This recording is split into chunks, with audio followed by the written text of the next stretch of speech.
মন্ত্রীদের আমার পিছনে ঘোরা উচিত। I am sitting on gold mine, 1.3 trillion cubic metre. মন্ত্রী আমার পিছে পিছে ঘুরবে পার্থ ভাই। ভোলার মানুষের ঘুম ভাঙবে হেলিকপ্টারের আওয়াজে, বিলিয়নিয়ার আসবে ভোলাতে।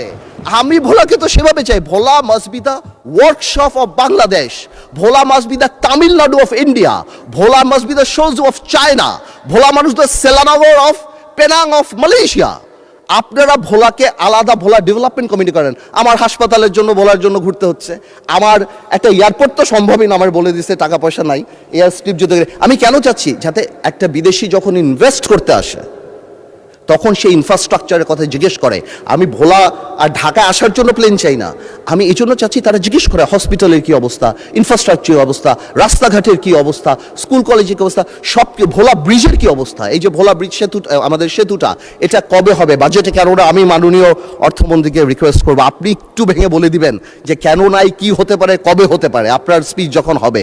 তো এই পুরো জিনিসটা আমাদের মাথায় রাখতে হবে যে ভোলাকে আপনারা ইউজ করেন।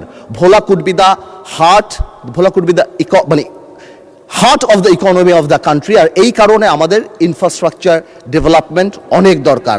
আমি মাননীয় প্রধানমন্ত্রীর দৃষ্টি আকর্ষণ করব যে ভোলা ডেভেলপমেন্ট কমিটি নামে একটা কমিটি যদি করে ভোলাকে আলাদা বরাদ্দ বা ভোলার আলাদা জিনিসগুলো, এবং আমাকে যদি, যেহেতু আমি সরকারের পার্ট না, আমি কোনো মন্ত্রী না বা আমার কোনো এক্সিকিউটিভ পাওয়ার নাই, আমাকে এরকম একটা অ্যাক্সেসিবিলিটি করে দেওয়া যাতে আমি আমার কাজগুলি খুব তাড়াতাড়ি বের করে নিয়ে আসতে পারি। মাননীয় স্পিকার, আমি আর বেশি সময় নিব না।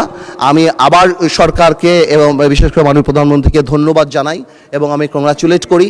এবং আমরা দেশবাসী এবং আমরা সবাই বসে আছি যে এই চুক্তির ডিটেলসগুলি আমরা ইনশাল্লাহ কবে জানবো, যাতে করে আমরা ডিটেলস আলাপ করতে পারবো। আপনাদের সবাইকে ধন্যবাদ।